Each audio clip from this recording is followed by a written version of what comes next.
Halo bre, bertemu lagi bersama dengan Mimin. Kali ini Mimin akan membahas sebuah luar cerita film yang sangat seru untuk diulas. Film ini berjudul Jawan yang dirilis pada tahun 2023. Ceritanya mengikuti seorang pria misterius bernama Vikram Rathore dan anak angkatnya yang bernama Azad yang berusaha menegakkan keadilan sosial dengan cara mereka sendiri.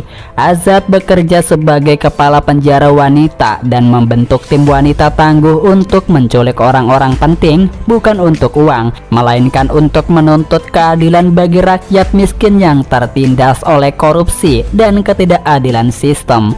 Sementara itu, Vikram Rathore, ayah kandung Azad yang dianggap sudah mati, ternyata dia masih hidup dan memiliki masa lalu kelam sebagai tentara yang dijebak oleh sistem korup. Lalu seperti apakah kisahnya? Yuk tanpa berlama-lama di awal, langsung saja kita gas ke alur cerita filmnya.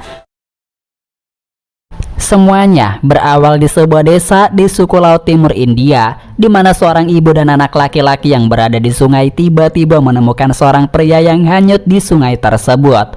Pria itu adalah Vikram Rathore. Kemudian membawanya Vikram ke sesepuh desa untuk diobati. Seluruh tubuhnya diperban dan diberi obat-obatan alami. Para warga di sana merawat Vikram hingga berbulan-bulan, sampai akhirnya sekelompok polisi pemerintah datang dan membantai para warga tanpa adanya alasan yang jelas. Di tengah keributan itu, semua warga berdoa agar diberi keselamatan, dan dari sinilah Vikram terbangun dan mulai membunuh para polisi tersebut dengan waktu yang sangat singkat. Setelah melihat aksi heroiknya itu, anak laki-laki yang ditolongnya berjanji jika ia sudah besar nanti, maka ia akan mencari tahu siapa Vikram sebenarnya, karena saat ini Vikram mengalami hilang ingatan. Cerita kemudian berpindah ke 30 tahun kemudian, tepatnya di stasiun kereta di Mumbai, India, di mana 5 wanita bernama Kalki, Helena, Janvi, Eram, dan Laksmi membuat seorang gadis bernama Alia saling terhubung melalui alat komunikasi. Sementara itu, pria yang terlihat seperti Vikram mulai masuk ke dalam gerbong kereta. Selang tak lama kemudian, Kalki memulai aksinya dengan meretas sistem kereta dan membawa kereta tersebut. Namun ternyata semua penumpang panik, apalagi karena mereka membawa senjata dan mengarahkannya ke penumpang, serta berhasil menangkap Kalki. Namun tindakannya itu membuat Vikram bangun dan menyerang para polisi tersebut. Selain itu, Vikram juga menunjukkan kekajamannya dengan menembak seorang wanita bercadar. Aksinya yang mengguncang India membuat pemerintah dan petugas NSG yaitu Narmada Rai mendatangi pusat informasi stasiun untuk membuat negosiasi dengan Vikram. Tapi Vikram malah memutar lagu dan menyuruh mereka agar membawa Menteri Pertanian tepat sebelum lagu itu selesai, atau jika tidak, maka para penumpang di sini akan mereka bunuh. Sebisa mungkin mereka pun mendatangkan Menteri Pertanian tersebut. Setelah Menteri Pertanian datang, Vikram mulai membahas tentang tahun-tahun sebelumnya, di mana 10.000 lebih petani meninggal akibat bunuh diri. Ternyata hal itu dikarenakan mereka diliputi kemiskinan dan naiknya harga peralatan seperti traktor dan obat anti serangga.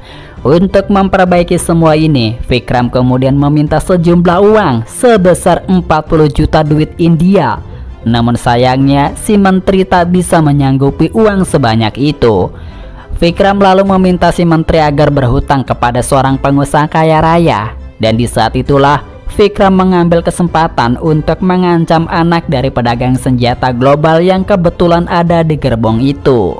Dia adalah Alia, anak dari Kale. Mengetahui kalau putri kesayangannya terancam, Kale pun langsung mengirim sejumlah uang yang diminta oleh Vikram. Melihat kekejaman yang dilakukan oleh Vikram, Alia pun menanyakan motif yang dilakukan olehnya kepada Vikram. Vikram pun menjawab dengan menjelaskan kalau uang sebanyak itu nantinya akan ia bagikan ke 700.000 petani miskin di negaranya. Tidak cuma itu, Vikram juga menceritakan tentang ayah Kalki yang jadi salah satu korban petani bunuh diri, di mana pada saat itu ayah Kalki yang punya hutang ditagih oleh debt collector dan dipermalukan di depan banyak orang. Setelah perlakuan tersebut, sang ayah tetap tegar dan bahkan bersemangat mengantar Kalki yang sedang mengikuti ujian sekolah. Namun begitu Kalkim masuk, ia tak sengaja melihat berita di koran. Jika ada anggota keluarga petani yang bunuh diri, maka akan mendapatkan uang santunan sekitar puluhan juta. Menyadari tindakan tersebut sangat menguntungkan baginya. Meskipun dia harus mati, sang ayah pun tak punya pilihan lain. Dan pada akhirnya, ia pun langsung mengakhiri hidupnya demi mendapatkan uang santunan tersebut. Kematian ayah Kalkim mengundang duka bagi para tetangganya, tapi tidak bagi debt collector yang malah menekan ibu Kalki untuk membayar hutang suaminya. Tentunya hal itu membuat Kalki murka dan nekat membunuh debt collector tersebut dengan pacul dan berakhir di penjara. Setelah menceritakan hal tersebut, semua penumpang menjadi sedih dan menaruh respon kepada Vikram beserta anak buahnya. Vikram lalu menunjukkan kalau ia sebenarnya tidak begitu kejam sampai membunuh orang. Ia membangunkan wanita bercadar tadi yang ternyata pura-pura mati. Sekaligus dia merupakan anak buah Vikram yang bernama Iskra. Tak berselang lama, mereka akhirnya sampai di stasiun di mana para polisi sudah menunggu di sana untuk membekuk Vikram beserta komplotannya. Tapi saat semua penumpang turun dari kereta, mereka semua memakai topeng yang sama seperti Vikram, sehingga para polisi kewalahan untuk menemukannya. Mereka lalu dikejutkan dengan tembakan dari dalam gerbong. Setelah tembakan mereda, mereka langsung memasuki gerbong tersebut. Dan ternyata tembakan itu berasal dari boneka manekin. Rupa-rupanya Vikram dan anak buahnya sudah berhasil lolos melalui kerumunan penumpang-penumpang tersebut. Vikram dan anak buahnya lalu membagi semua uang dari menteri ke 700.000 petani di India. Uang tersebut membuat para petani yang kesusahan berubah menjadi bahagia. Uang tersebut juga berhasil mencegah beberapa petani yang hendak bunuh diri. Setelah misinya selesai, Vikram dan kelompok wanitanya kembali ke tempat mereka bersembunyi, yang ternyata di sebuah penjara wanita di Mumbai. Dan yang menjadi kepala sipir penjara tersebut adalah Azad. Dengan menyamar sebagai narapidana, mereka menyusun rencana dan menjalankan misi-misi yang berhasil menciptakan harapan bagi orang-orang susah di luaran sana.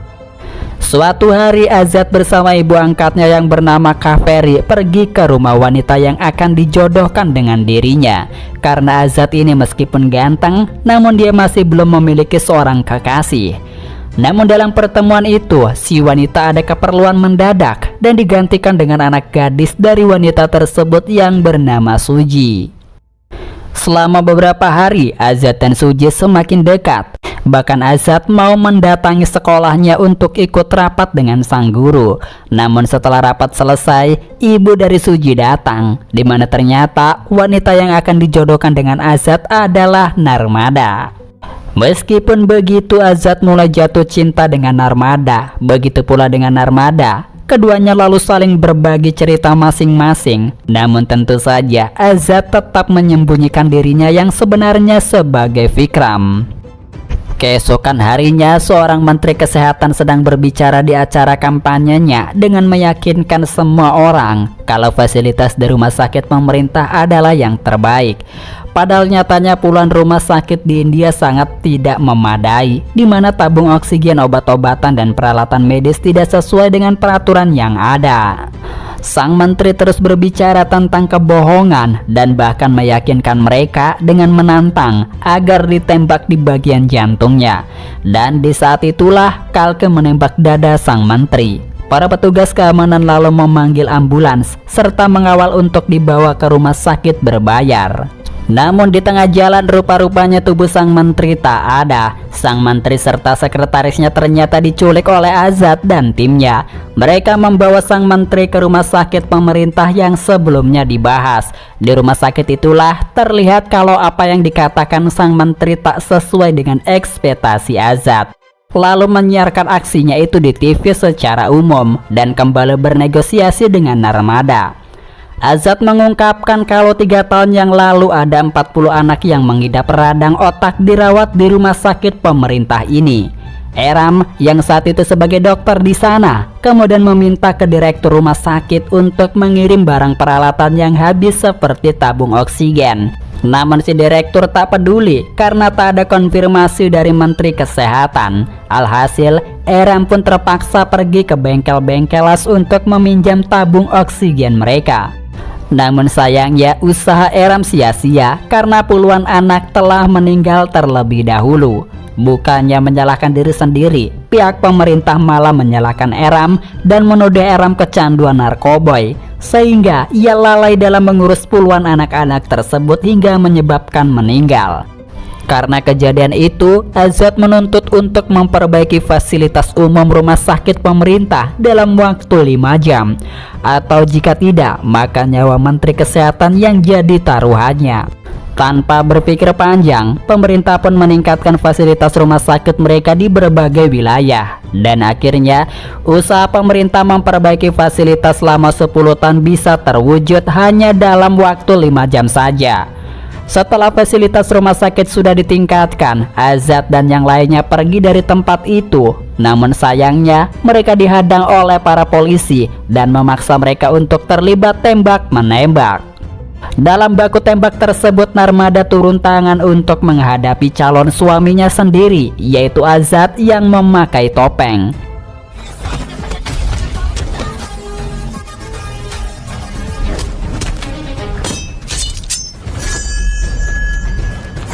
Ketika Azad hendak melarikan diri, timnya menarik topeng Azad dan mendapatkan potongan rambutnya. Narmada pun kemudian meminta bawahannya untuk menggambar sketsa wajah Azad dari segala umur, sehingga mereka tahu siapa Vikram yang sebenarnya. Di hari berikutnya, Narmada yang masih belum tahu identitas Azad kemudian melakukan upacara pernikahan mereka. Singkat cerita, saat keduanya sedang hening, Narmada mendapatkan pesan tentang sketsa orang di balik kejadian sebelumnya, dan orang itu sangat mirip dengan Azad. Mengetahui hal itu, Narmada pun langsung marah kepada Azad karena merasa selama ini dia telah membohonginya. Di waktu yang sama, tiba-tiba rumah mereka disergap oleh beberapa orang dan keduanya berhasil diculik oleh adik Kale yang bernama Menis. Keduanya pun dihajar habis-habisan di sebuah gudang oleh anak buah Menis, sampai akhirnya muncullah pria yang menghabisi anak buah Menis satu persatu. Dia adalah Vikram Ratore yang asli. Setelah mengalahkan para musuh, Vikram kemudian pergi membawa Azad. Tetapi sebelum itu, Vikram menyempatkan diri untuk menembaki Menis sampai tewas. Di keesokan harinya, setelah Narmada kembali lagi ke kantornya dan dia ingin tahu lebih banyak tentang Azad serta timnya, ia membuat strategi berpura-pura menjadi narapidana. Narmada juga menitipkan Suji ke rekan kerja terpercayanya yang bernama Irani. Sebelum masuk, Narmada memasang mikrofon ke arah bajunya dan menuntun kepalanya ke cermin sehingga seolah-olah dia baru saja ditangkap. Narmada kemudian dimasukkan ke dalam sel yang sama dengan Laksmi, Eram, Iskra, Kalki dan Helena dan juga Janvi. Melihat Narmada sangat membenci Azad, Laksmi pun menceritakan kepada Narmada tentang kisah hidup Azad. Singkat cerita kemudian ditampilkan tahun 1986, di mana saat itu Vikram merupakan komando di unit operasi khusus Angkatan Darat India dan menikah dengan wanita bernama Aishwarya. Di suatu hari, Vikram dan timnya ditugaskan untuk memburu kelompok teroris yang sudah membunuh 40 tentara. Setelah mendapatkan perintah, misi pun dilaksanakan. Namun dalam pertempuran melawan para teroris, senjata milik Vikram dan yang lainnya tiba-tiba tidak berfungsi atau rusak. Banyak yang gugur dalam kerusuhan itu. Namun salah satu tentara rela mengorbankan dirinya dengan membawa bom dan menghadap ke sisi teroris. Seketika itu juga tentara itu pun terbunuh bersama dengan para teroris tersebut. Setelah kejadian itu, Kali kemudian disidang karena perusahaannya adalah yang menyediakan senjata untuk para tentara. Kali mengaku kalau senjata yang dipasok dari perusahaannya berfungsi dengan baik. Mendengar pengakuan Kali, Vikram dengan sengaja menembakkan senapannya ke arah Kali. Dan ternyata benar tidak berfungsi. Karena hal itu, tentara India pun menggagalkan kontrak dengan perusahaan Kali dan memblacklistnya seumur hidup. ये क्या मजाक है? It's a human error. हम चारों तरफ से दुश्मन से घिरे हुए. Di malam harinya, saat Vikram pulang ke rumahnya, ia dan sang istri tiba-tiba diserang oleh Kali serta anak buahnya. Vikram yang sudah dibius kemudian dibawa oleh Kali. Sedangkan Aishwarya dipaksa untuk menandatangani surat yang menyatakan kalau suaminya menjual senjata secara ilegal. Tentunya Aishwarya pun menolak untuk menandatangani surat tersebut dan nekat membunuh 3 polisi gadungan tersebut. Karena aksinya itu, Aishwarya pun dijatuhi hukuman gantung. Sementara itu, Vikram membawa Kali menggunakan helikopter, di mana ia menembaknya beberapa kali dan mendorongnya keluar. Dari sinilah Vikram jatuh di sebuah desa timur laut India seperti di awal film. Meskipun ia selamat, tetapi Vikram mengalami hilang ingatan. Hari di mana Aishwarya dihukum gantung pun telah tiba. Namun saat sedang berlangsung, Aishwarya tiba-tiba pingsan, dan ketika dicek ternyata Aishwarya sedang hamil. Alhasil, hukuman pun ditunda sampai anak si Aishwarya berumur 5 tahun. Singkat cerita, lahirlah anak Aishwarya yang diberi nama Azad. Saat Azad menginjak umur 5 tahun, Aishwarya dihukum mati. Azad kemudian diadopsi oleh Kaveri yang pada saat itu menjadi anggota sipir. Kita kembali lagi ke masa kini, di mana Azad tersadar dari pingsannya dan bertemu dengan ayahnya serta rekan pasukan khusus Vikram yang masih hidup. Azad juga melihat polisi yang pernah ia serang saat kejadian di kereta, dan ternyata polisi itu merupakan anak kecil dari desa suku timur laut India yang sudah berjanji untuk mencarikan Vikram. Sejak ia bertemu Azad di kereta, ia mulai mengingat semuanya. Anak buah Azad dibawa ke hadapan Irani yang telah mengetahui cerita hidup Azad melalui mikrofon di kerah bajunya. Irani terkejut dan terhenti sejenak. Irani lalu menyuruhnya untuk balas dendam. Namun saat Irani hendak menembak Narmada, Laksmi secara cepat menghalangi Narmada dengan tubuhnya. Melihat Suji dibawa pergi, Vikram serta teman-temannya pun langsung mencegat rombongan tersebut dan mulai menghajar semua anak buah Kali. Begitu pula dengan Azad yang pergi ke penjara untuk mengejar Irani beserta teman-temannya.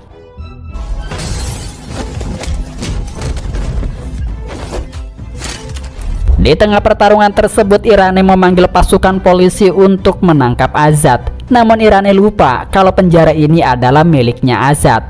Lalu Azad memanggil semua napi untuk melawan para polisi tersebut, dan terjadilah kericuhan yang sangat besar. Setelah mengalahkan para musuh, mereka menyadari kalau Laksmi terluka parah akibat terkena tembakan. Mereka pun segera mengambil tindakan untuk menyelamatkannya. Namun usaha mereka tak berhasil dan Laksmi berakhir meninggal. Karena kehilangan satu anggotanya, Azad mengajukan dirinya untuk menggantikan Laksmi. Mereka semua lalu mulai mengatur strategi untuk mencegah truk penuh uang milik Kali yang nantinya akan digunakan untuk pemilu mendatang. Singkat cerita, keesokan harinya, Vikram, Azad, dan lainnya mulai melancarkan aksinya dengan menyerang truk uang Kali. Singkat cerita, setelah Azad berhasil mengambil alih kendali truk, Vikram yang mengendarai motor kemudian pergi ke depan jalan dan mendorong motornya ke arah mobil-mobil anak buah Kali. Tapi sebelum itu, ia memasukkan rokoknya yang masih menyala ke dalam tangki bensin, sehingga mobil-mobil itu meledak saat menabrak motor Vikram. Akan tetapi semua itu belum selesai, di mana anak buah Kali datang lebih banyak. Vikram pun menyuruh Azad untuk membawa pergi truk tersebut, sedangkan dirinya dan teman-temannya akan memancing anak buah Kali ke sebelah sana. Mereka kemudian terlibat aksi di luar nalar, seperti menebar paku-paku agar mobil anak buah Kali terguling. Setelah cukup lama kejar-kejaran, Vikram dan teman-temannya akhirnya tertangkap karena jalannya buntu. Anak buah Kali bernama Murad lalu membawa Vikram ke hadapan Kali. Namun saat ia hendak menyiksa Vikram, ia dikejutkan dengan sebuah siaran langsung dari Azad yang mengaku kalau dirinya adalah komando Vikram Ratore yang asli. Hal itu tentunya membuat Kali bingung. बाद में यहाँ तक जिंदा Tak lama kemudian, petugas STV bernama Madhavan Nik mengarahkan 100 pasukannya untuk menghentikan Azad. Namun alih-alih melawan Azad, ternyata mereka malah dihadapkan dengan 6.000 narapidana yang ikut turun tangan sambil membawa senjata. Selain itu, Azad juga menanam beberapa ranjau di arena penjara, sehingga Nik tidak bisa mengirim pasukan lewat jalur manapun selain jalur utama. Menyadari Azad bukan orang sembarangan, Nick pun memilih untuk bernegosiasi dengan Azad, di mana Azad mengungkapkan kalau ia sudah mencuri semua mesin pemungut suara, dan sebagai gantinya, negara harus menutup 53 pabrik yang mencemari air serta udara. Mendengar ancaman dari Azad, beberapa petinggi dan kepala negara pun mulai melakukan rapat. Di sana mereka khawatir karena jika pemilu ditunda, maka ekonomi dan demokrasi di negara mereka akan terancam. Jadi mereka pun akhirnya sepakat untuk menutup 53 pabrik yang sudah mencemari air dan udara di negara mereka. Tak cukup di situ, Azad juga mengungkapkan ke publik kalau ia sebenarnya bukanlah Vikram yang asli, melainkan Azad si kepala sipir. Dan tindakannya ini selama ini untuk mengingatkan para warga India agar tak salah memilih capres dan cawapres pada saat pemilu yang akan datang. Karena yang akan dipertaruhkan adalah masa depan pendidikan, sistem kesehatan, dan perekonomian mereka sendiri. Meskipun sangat susah menemukan yang terbaik, para warga pun di seluruh penjuru India setuju dengan apa yang diucapkan oleh Azad. Sementara itu, Kali yang melihat siaran Azad dibuat migrain karena dulu ia merasa sudah membunuh Vikram. Untuk memastikan keduanya asli atau palsu, ia pun pergi ke penjara wanita sambil membawa Vikram. Kali kemudian menanyakan keberadaan truk yang berisikan uangnya ke Azad, tapi tentu saja Azad menolak memberitahunya. Karena menolak, Kali pun langsung membunuh Vikram dengan menggunakan pistolnya. Namun suara pistol itu mengingatkan Vikram pada saat ia perang melawan para teroris.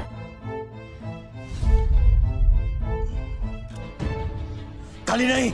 Di saat itulah ingatan Vikram sedikit demi sedikit mulai muncul. Vikram lalu kembali bangkit dan mengangkat Kali dengan satu tangan saja sebelum akhirnya didorong hingga menabrak tembok. Karena kejadian itu, pertempuran antara Azad dan Vikram melawan Kali serta anak buahnya pun terjadi. Dalam pertarungan itu, Vikram memukuli Kali dan membantingnya beberapa kali, sampai akhirnya datanglah Murad dan mulai menghajar Vikram. Vikram dan Azad lalu bekerja sama melawan Murad dan berhasil mengalahkannya.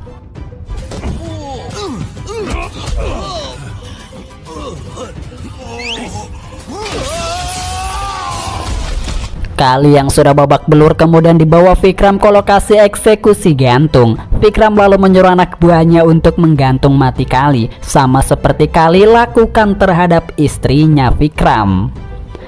Beberapa bulan kemudian, Azad, Narmada, dan anak buahnya hidup bahagia di sebuah kota. Di saat itu juga, Madhavan yang sadar kalau perbuatan Azad itu memperbaiki keadaan di India, sengaja mendatangi Azad dan Vikram dan menugaskan mereka untuk misi barunya yang menargetkan bank-bank di Swiss. Dan itulah tadi ya guys, film yang berjudul Jawan yang dirilis pada tahun 2023. Dan sebelumnya jangan lupa terus dukung channel ini agar Mimin semangat untuk menghibur teman-teman semuanya. Dan sampai jumpa kembali di lain waktu, dan bye-bye.